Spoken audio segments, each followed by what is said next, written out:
દ્રષ્ટિ ન પાછી વાળ, એને તુચ્છ જાણી. જેમ કચરો આપણે ફેંકી દઈએ પછી જઈને યાદ નથી કરતા કે શું ફેંક્યું છે, આજે કચરામાં શું શું નાખ્યું, તો એને તુચ્છ જાણીને ફેંકી દે, એનું સ્મરણ નથી કરતા. એમ મહાપ્રભુજીનો એવો વૈરાગ્ય ગુણ બતાવ્યો અહીંયા કે મહાપ્રભુજીને કશામાં આસક્તિ નથી. અને આમ વૈરાગ્ય લક્ષ, કારણ કે ત્યાગ ન ટકે વૈરાગ્ય વિના. તો ત્યાગ છે પણ ચિત્તમાં જો વૈરાગ્ય ન હોય તો એ ત્યાગ ટકતો નથી. અને મહાપ્રભુજી તો કેવા છે, વૈરાગ્ય મહાપ્રભુજીનું કયું, પોતાના ભક્તોમાં વિશિષ્ટ અનુરાગ, એ જ મહાપ્રભુજીનો વૈરાગ્ય. સર્વોત્તમ સ્તોત્રમાં પણ નામ કહ્યું છે મહાપ્રભુજી કેવા છે કે ભક્તમાં આસક્ત છે. શ્રી વલ્લભની આસક્તિ પોતાના ભક્તોમાં છે. અને એ જ મહાપ્રભુજીનો વૈરાગ્ય ગુણ છે.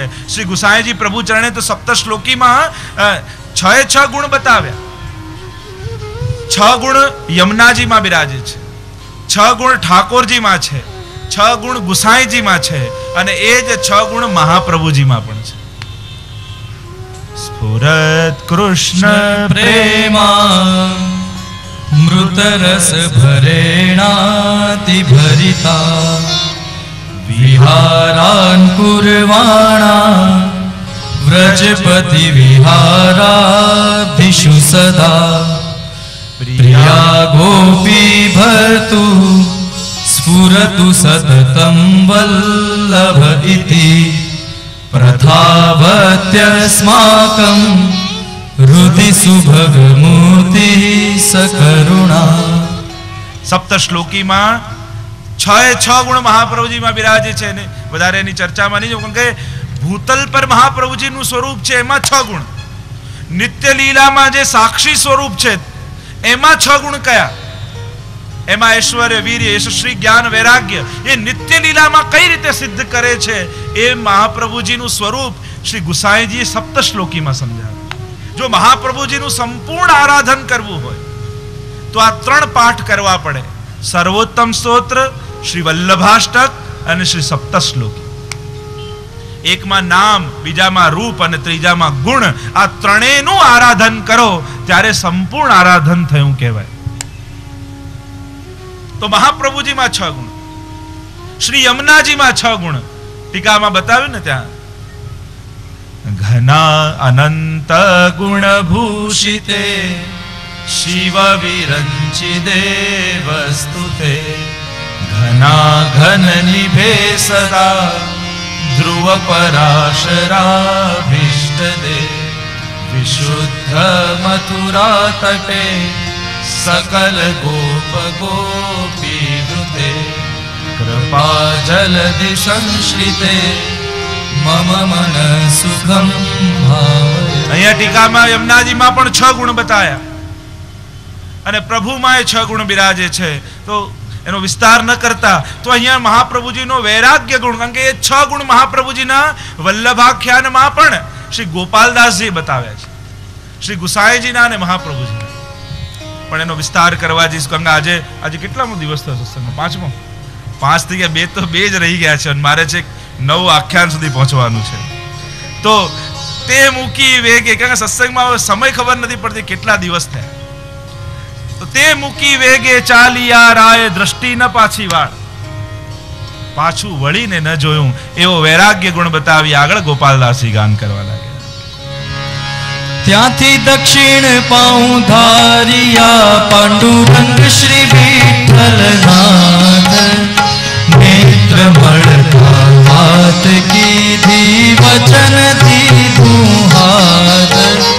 ત્યાંથી દક્ષિણ પાઉં ધારિયા પાંડુરંગ શ્રી વિઠ્ઠલનાથ નેત્ર મળતા વાત કીધી વચન દીધું હાથ. ત્યાંથી દક્ષિણ પાઉં ધારિયા પાંડુરંગ શ્રી વિઠ્ઠલનાથ.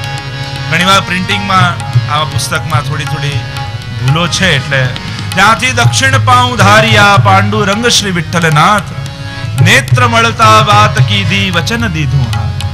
અને મહાપ્રભુજી દક્ષિણમાં પાંડુરંગ વિઠ્ઠલનાથ પધાર્યા, પંઢરપુર પધાર્યા. ત્યાં વિઠ્ઠોબાજી બિરાજી છે. વિઠ્ઠોબાજી પાસે જ્યાં મહાપ્રભુજી પધાર્યા ત્યાં વિઠ્ઠોબાજીએ કહ્યું, મારા મનમાં એક મનોરથ છે, આ પૂર્ણ કરો. શું મનોરથ છે? આપ જે કહેશો હું કરીશ.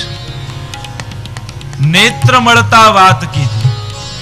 જ્યાં દ્રષ્ટિથી દ્રષ્ટિ મળી, મહાપ્રભુજીએ નેત્રોથી આશ્વાસન આપ્યું કે આપ જે કહેશો એમ કરીશ. વિઠ્ઠોબાજીએ કહ્યું એમ નહીં, હાથમાં હાથ આપીને વચન આપો તો હું માનું. અને મહાપ્રભુજી હાથમાં વચન દીધું, હાથ અને વિઠ્ઠોબાજીના હાથમાં હાથ મહાપ્રભુજી આપ્યો. કહો પ્રભુ આપની શું આજ્ઞા છે? અને ત્યારે આગળ ગોપાલદાસજી ગાતા બોલ્યા, વચન નિશ્ચય શ્રીનાથે માગ્યું, કીધી શ્રી વલ્લભજી શું વાત. અમને તો ઈચ્છા એ છે, જે હું નંદન તમે તાત. વચન નિશ્ચય શ્રીનાથે માગ્યું, કીધી શ્રી વલ્લભજી શું વાત.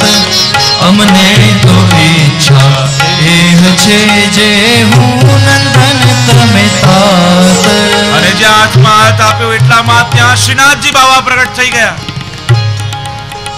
શ્રીનાથજી બાવાના ત્યાં ચરણ ચિહ્ન પણ છે. તો શ્રીનાથજી બાવા પ્રગટ થયા અને વચન નિશ્ચય શ્રીનાથે માંગ્યું, કીધી શ્રી વલ્લભજી સુવાત. અને જ્યાં હાથ વિઠ્ઠોબાજીના હાથમાં આપવા ગયા ત્યાં બીજો હાથ શ્રીનાથજી બાવાએ પકડી લીધો અને વચન નિશ્ચય શ્રીનાથે માંગ્યું. એક મિનિટ વલ્લભ પ્રભુ ઉભા રહી જાઓ. હું વચન માંગી, વચન નિશ્ચય શ્રીનાથે માંગ્યું, કીધી શ્રી વલ્લભજી સુવાત. અને મહાપ્રભુને કહ્યું, અમને તો ઈચ્છા એ છે, જે હું નંદન તમે તાત. અને મને તો એ ઈચ્છા છે કે હું આપને ત્યાં બાળક બનીને પ્રગટ થાઉં અને આપ મારા પિતા થાઓ. અને એ જ પ્રમાણ તૃતીય આખ્યાનમાં આપ્યું છે. તૃતીય આખ્યાનમાં એ જ કહ્યું, આ પોષ મધ્યાને નવમે શ્રીનાથજી અક્કાજી ઉપન્યો આનંદ. જો તૃતીય આખ્યાન જુઓ, પહેલી પંક્તિ. અહીંયા વચન શ્રીનાથજીએ માંગ્યું છે, એનું પ્રમાણ એ શ્રીનાથજી પ્રગટ થયા. તો તૃતીય આખ્યાનમાં એ જ કહ્યું, આ પોષ મધ્યાને નવમે શ્રીનાથજી અક્કાજી ઉપન્યો આનંદ. તો એ શ્રીનાથજીને વચન આપ્યું છે એમ અહીંયા કહ્યું. અને વચન નિશ્ચય શ્રીનાથે માંગ્યું, કીધી શ્રી વલ્લભજી સુવાત. અમને તો ઈચ્છા, મને હૃદયમાં મનોરથ છે કે હું આપના ઘરે બાળક બનીને પ્રગટ થાઉં. રહ્યો મોહે શ્રી વલ્લભ ગ્રહ ભાવે. ઠાકોરજીએ પણ કહ્યું, મને તો વલ્લભના ઘરે ભાવે છે, મને તો વલ્લભના ઘરે ગમે છે. અને હું નંદન તમે તાત. ત્યાં મૂળ પુરુષમાં પણ દ્વારકેશજી લખે છે કે આપ ગૃહસ્થાશ્રમ ધારણ કરો, ગૃહસ્થાશ્રમમાં પ્રવેશ કરો અને હું આપને ત્યાં બાળક બનીને પ્રગટ થાઉં, એ ઈચ્છા પ્રગટ કરી. અને એમ કહેતા આગળ ગોપાલદાસજી ગામ કરે, હે પુરુષોત્તમ પ્રગટ છે શ્રી વિઠ્ઠલ રૂપ નિધાન. નેત્ર કમળે નાના ભાવે દેશે ભક્તન સન્માન. હે પુરુષોત્તમ પ્રગટ છે શ્રી વિઠ્ઠલ રૂપ નિધાન. નેત્ર કમળે નાના ભાવે દેશે ભક્તન સન્માન. તે પુરુષોત્તમ પ્રગટ છે. કયા તે? આ પોષ મધ્યાને.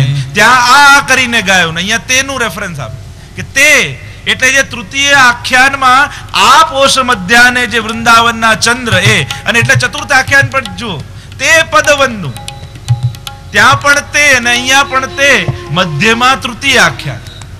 તો તે કહ્યું કે જે આ કરીને ગાયું છે એ તે. તૃતીય આખ્યાનમાં આ પોષ મધ્યાને નવમે શ્રીનાથજી અક્કાજી રૂપનો આનંદ. આ ચંદ શ્રી વૃંદાવન તણો પ્રગટિયો. તો એ જે વૃંદાવનના ચંદ શ્રી કૃષ્ણ તે પ્રગટ. તો તે પુરુષોત્તમ પ્રગટ છે કયા રૂપે? શ્રી વિઠ્ઠલ રૂપ નિધાન. શ્રી વિઠ્ઠલ રૂપે પ્રગટ છે. અને નેત્ર કમલે નાના ભાવે. અને એ ભૂતલ પર પ્રગટ થઈને શું